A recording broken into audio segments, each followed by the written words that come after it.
Assalamualaikum warahmatullahi wabarakatuh.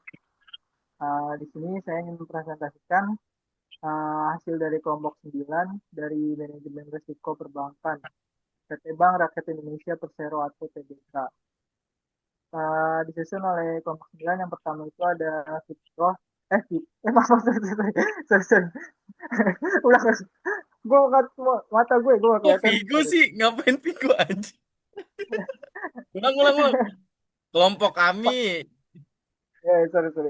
Satu, dua, tiga. Assalamualaikum warahmatullahi wabarakatuh. Di sini kami ingin mempresentasikan manajemen risiko perbankan dari PT Bank Rakyat Indonesia atau Persero TBK. Kami dari kelompok 9. Yang pertama itu anggotanya itu ada Fitra Kuroto Uyun, ada Rahmalisan, terus ada Adrian Saputra dan Muhammad Aulia Tansir Saragi. Slide, slide. Bentar, bentar. Nah, yang pertama itu ada dari resiko kredit. Itu saya akan jelaskan diukur menggunakan debt to equity ratio atau DER 5,15% di tahun 2022 itu total hutang atau total ekuitas. Terus juga ada 5,21% di tahun 2023 itu peningkatan kecil. Terus juga di tahun 2024 itu sedikit menurun ada di angka 5,17%.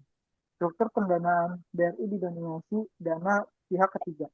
Karakteristik umum perbankan rasio kredit masih dalam batas wajar. Namun perlambatan laba bersih di 2024 mengindikasikan tekanan biaya kredit. Terus juga ada resiko pasar selanjutnya. Dia diukur menggunakan Times Interest Earnings Ratio atau TIE. Di tahun 2022, EBIT atau beban bunga ada di angka 2,37%. Terus di tahun 2023-nya itu penurunan di angka 1,74%. Di tahun 2024 juga ada penurunan berkelanjutan di angka 1,34%. Penurunan TAI menunjukkan peningkatan beban bunga akibat fluktuasi suku bunga. Meskipun demikian, pendapatan BRI tetap tumbuh, menunjukkan risiko pasar dapat dikelola.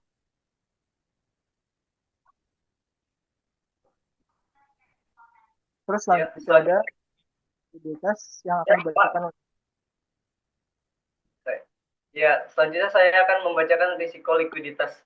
Ya, di sini ada risiko likuiditas diukur dengan current ratio.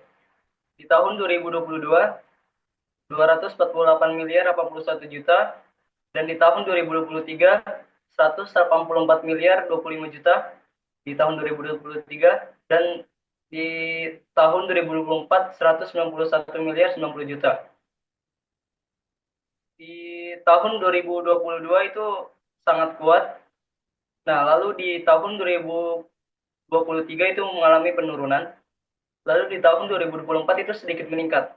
Rasio likuiditas BRI jauh di atas standar minimum, menandakan kemampuan kuat memenuhi kewajiban jangka pendek. Posisi likuiditas masih sangat aman dan masih sangat kuat.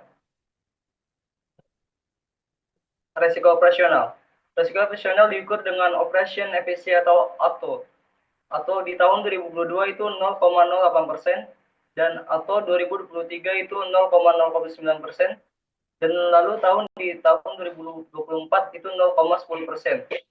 Peningkatan efisiensi pemanfaatan aset menunjukkan risiko operasional terkelola dengan baik. Meskipun biaya operasional meningkat, laba bersih yang stabil menunjukkan pengendalian risiko operasional yang efektif.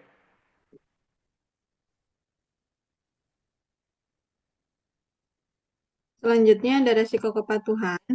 Risiko kepatuhan berkaitan dengan ketidakpatuhan terhadap aturan dan ketentuan regulator. Sebagai bank BUMN yang berada di bawah pengawasan ketat Otoritas Jasa Keuangan, BRI menunjukkan kepatuhan yang baik terhadap regulasi. Hal ini tercermin dari stabilitas kinerja keuangan dan tidak adanya indikasi sanksi besar selama periode 2022 sampai 2024.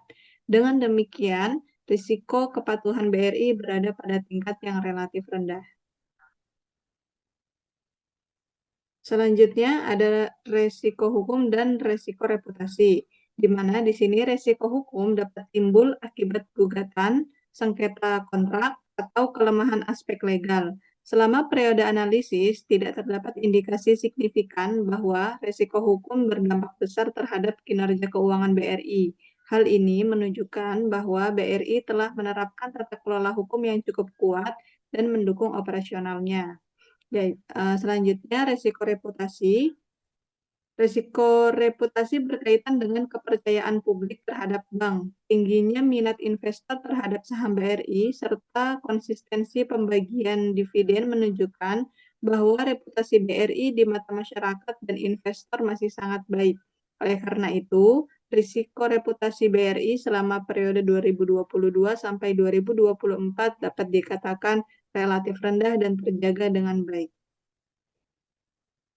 Untuk selanjutnya itu resiko strategis. Yang pertama itu ada perlambatan laba. Perlambatan laba, pertumbuhan laba bersih 2024 mengindikasikan perlunya penyesuaian strategi.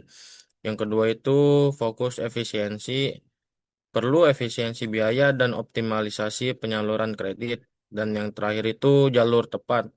Pertumbuhan aset dan pendapatan positif menunjukkan strategi jangka panjang BRI pada jalur yang tepat.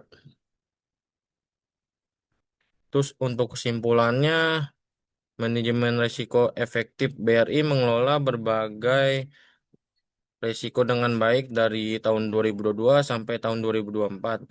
Untuk yang kedua itu pada perhatian umum, risiko kredit pasar tetap menjadi perhatian umum. Terus yang ketiga itu stabilitas dan pertumbuhan, penguatan manajemen risiko berkelanjutan untuk stabilitas dan pertumbuhan bisnis. Dan yang terakhir itu terkendali baik, risiko likuiditas, kepatuhan dan reputasi sangat terkendali.